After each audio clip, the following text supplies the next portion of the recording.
Siamo con Laurie Anderson e Hsin-Chien Huang, autori del progetto di realtà virtuale La camera insabbiata. Siete alla vostra terza collaborazione, come vi siete incontrati? Cosa ha in comune la vostra ricerca e come si è evoluta nel tempo?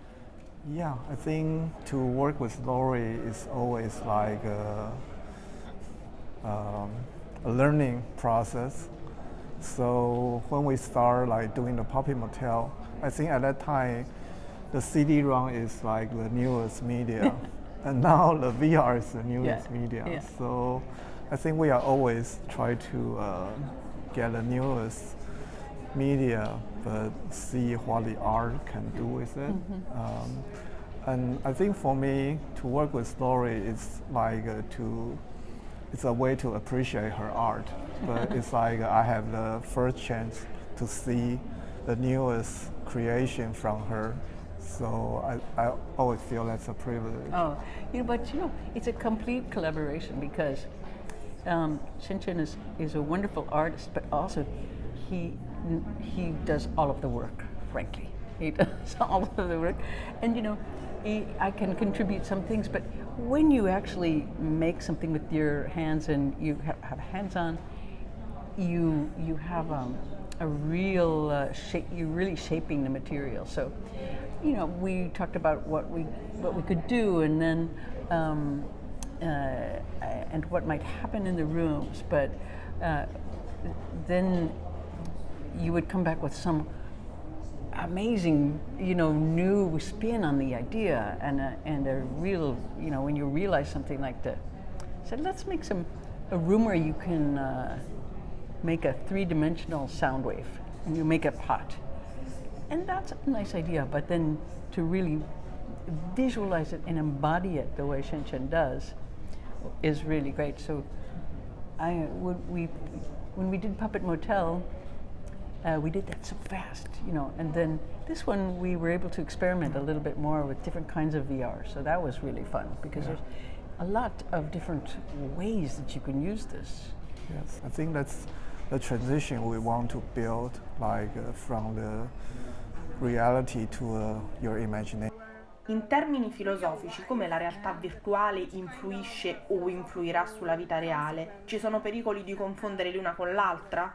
I think you always have to decide which sense is predominant. Like we're talking now, and you're listening to words, but you're also looking at my face, and you have other ideas going through your mind. Is she telling the truth? Is she whatever, And so you use your eyes to analyze something and your ears too. In VR, you can see that you see that you're coming, that you're jumping up and flying. But your feet, your other sense, tell you you're not, you're standing there. But your eyes dominate in that case. So what's really interesting to me is this war of the senses. Which sense do you let take the lead? So that's fascinating to me. And that's, of course, a kind of philosophical question also. How do you take all of this information and process it and decide, I'm going to trust my eyes, or I'm going to trust my ears, or I'm going to trust my feet. So we get to play with that. When we map something in virtual reality, you see something, but it feels, and you can touch it, but it feels and looks different than you think. So it's always pushing our sense of reality, and I love that about it. It's I don't know what virtual reality really means, but when you put the two against each other, it's fascinating. Ci sono molti artisti che vengono dall'arte contemporanea in questa edizione del festival. Visto che siete due innovatori multimediali, cosa ne pensate di questa tendenza? Well, it's I think now that people who use sound and image use many similar tools, it's difficult to say this is film, this is music, this is an installation, this is VR. They mix more, don't you think? I mean, because you're using the same sensibility and the same interface, really. No? Yeah, I remember you Laurie once say like it's a Chinese goddess name called Guan Yin. Yeah. The direct translation is that you use your eye to see sound, So I think the VR in this day is very like this. It's such a new media. We don't know if we should use our eye to see, or use our lip to touch, or use our hand to feel. Or to hear. Yeah. You can use your hand to hear the way a deaf person would. Yeah. You feel a vibration and you hear if you have no ears. So they're so interrelated, and you begin to see that the senses, it's a little bit artificial to say, here's music, here's film, here's dance, because it's more mixed than we think. So when you do multimedia art, you're just using different, let's say, ways to use wavelengths or vibration.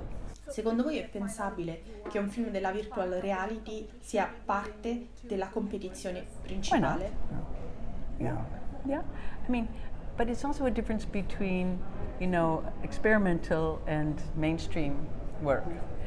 Venice is very is well known for showing experimental things. So that would be a good, and other places, other film festivals can welcome new media like that too. I think Telluride also is a place where it's not so traditionally film has to look like that.